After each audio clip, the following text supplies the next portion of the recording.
the Prime Minister hastily called the UK media to St Helens for a major policy announcement? No, for an attack on Nigel Farage. Can you trust him? Can you trust him with your future? Can you trust him with your jobs? Can you trust him with your mortgages, your pensions, your bills? It is 4 years from an election. Reform has just 5 MPs. But Labour wants to indelibly damage the Farage brand, spooked perhaps by opinion polls showing Reform in the lead. He set out economic plans that contain billions upon billions of completely unfunded spending. It's Liz Truss all over again.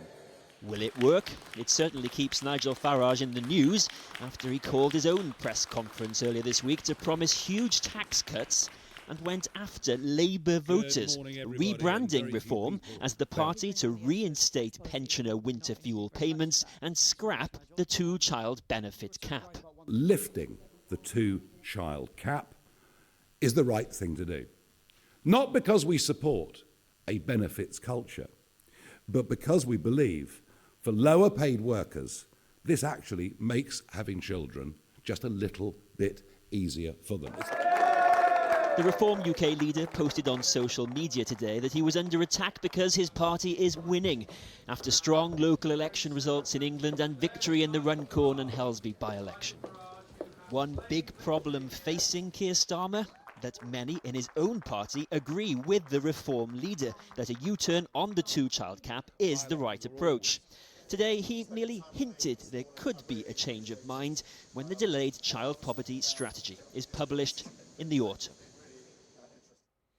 Well, when asked if a U-turn on the 2-child benefit cap was coming, Sir Keir Starmer said he was looking at all options always, which for now at least means he is keeping the cap and finds himself to the right of Nigel Farage, who wants to scrap it.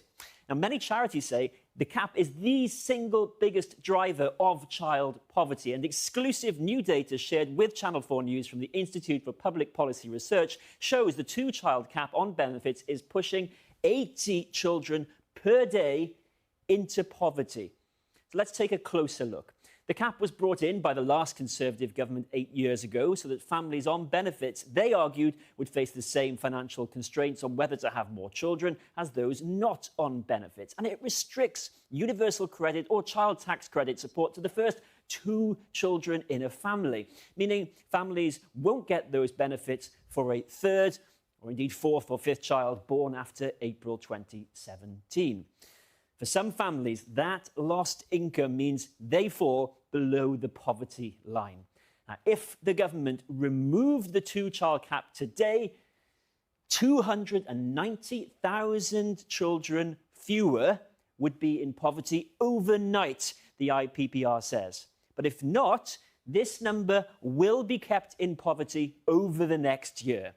Between 2026 and the end of the decade, the IPPR says 410,000 children will be in poverty because of that 2-child cap, pushing, they say, 80 more children a day into poverty on average. And by the way, this assumes the limit stays in place across the whole of the UK. The SNP has actually said it would like to remove it in Scotland in future.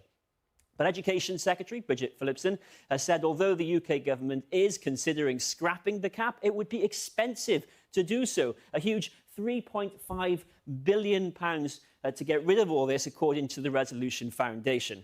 Now, a spokesperson for the Department for Work and Pensions told us no child should be in poverty. That's why our ministerial task force is developing an ambitious strategy to give children the best start in life.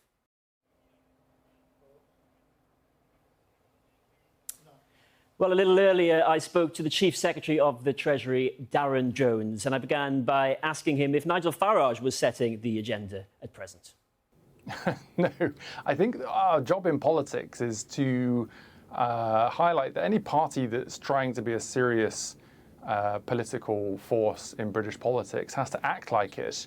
And we saw what happened under Liz Truss and the Conservatives when they announced, I think it's £45 billion of unfunded commitments, and the market went haywire and all of our mortgages and rent went up and loans and all those types of things. And now here's Nigel Farage coming out promising up to £80 billion of unfunded cuts. We've lived through that. It has a real impact on people's family finances and on the economy. You have just accused Nigel Farage of unfunded spending commitments. You've committed to reversing partially the winter fuel payments cuts. How are you funding it? So we've committed to reviewing the thresholds for eligibility. I think we all agree that millionaires who are pensioners shouldn't be getting subsidy for their energy bills, and the Prime Minister said that at a future fiscal event we'll look at the thresholds. That's not a spending commitment, it's a commitment to look at eligibility. Hasn't Sir Keir Starmer got anything better to be doing than running around the country reacting to the latest thing that Nigel Farage has said? Well, the Prime Minister was on a visit today visiting businesses and workers who are benefiting from the decisions that the Labour government is taking to protect British jobs and British businesses, whether it's through our trade deals with the United States, the European Union and India, our interventions to protect jobs at British Steel or in the automotive sector, just to take a few examples from the last couple of weeks, and showing the difference that a Labour government can make to people's lives and local communities. It's of course right to do that. But look, Nigel Farage and the Reform Party came out this week and made certain promises, £80 billion of unfunded promises. It's right that, as any political party should, we highlight the risk of that to the public, to family finances and to the economy. And it's for Nigel Farage and Reform to set out how they're going to pay for their policies, but they don't seem able to do so. OK, so you've partially U-turned on cutting pensioners' winter fuel payments, but you haven't on the two-child benefits cap that's keeping 290,000 children in poverty, according to our exclusive figures tonight. I mean, should people watching this conclude that pensioners are more of a priority for this Labour government than children in poverty? We agree with the principle we've already set out on winter fuel payment, that it should be targeted to people who need it the most. So the wealthiest pensioners, we don't think should have it, but we'll review the thresholds, the eligibility for that, as the Prime Minister's set out. On child poverty, we set up a child poverty task force coming into government that will report in the autumn. It's delayed, isn't it? You've got to do the work properly. We've got some more work to do. And look, we've got to be frank. Child poverty is a scar in our country. We're one of the wealthiest countries in the world. We don't want to live in a world where we've got so many children in poverty. But the root causes as to why families are in those situations are complex, multi-generational, place-based and difficult. We want to be able to tackle that for the long term, not just provide a sticking plaster answer. But just help clear this up for us, because it wasn't clear from what Sir Keir Starmer said earlier. I mean, are you considering scrapping it? Is it effectively under review? Well, we're looking at all interventions in relation to child poverty, from breakfast clubs, free school meals, to the child cap and other support that there are for parents. It is the biggest single lever that you could pull to rescue hundreds of thousands of children from poverty. And some people might ask, what is the Labour government for, if not pulling that lever? And look, you're right that these welfare payments are an important lever for government, but so are lots of other things around how you support families, how you help families get into work. We want to come forward with a comprehensive policy that really starts to tackle the root causes of child poverty in our country. We genuinely care and are committed to reducing child poverty in this country, and that's why we're going to do that job properly. And that means we'll set out the detail when we've done all of that work in the autumn.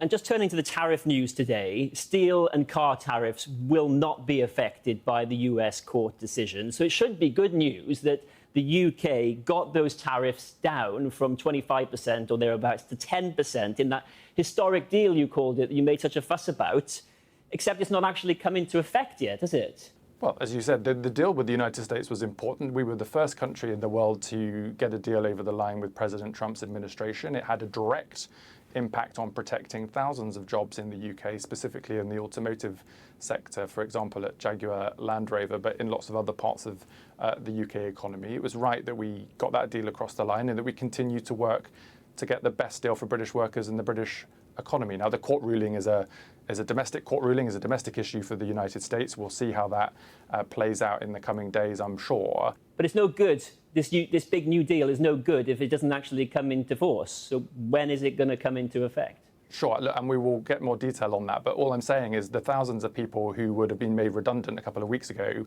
who haven't, because this Labour government got a deal over the line with President Trump, that is good news. That is good news for them. It's good news for the country. And we should be celebrating that. Darren Jones, Chief Secretary to the Treasury, thank you so much for your time.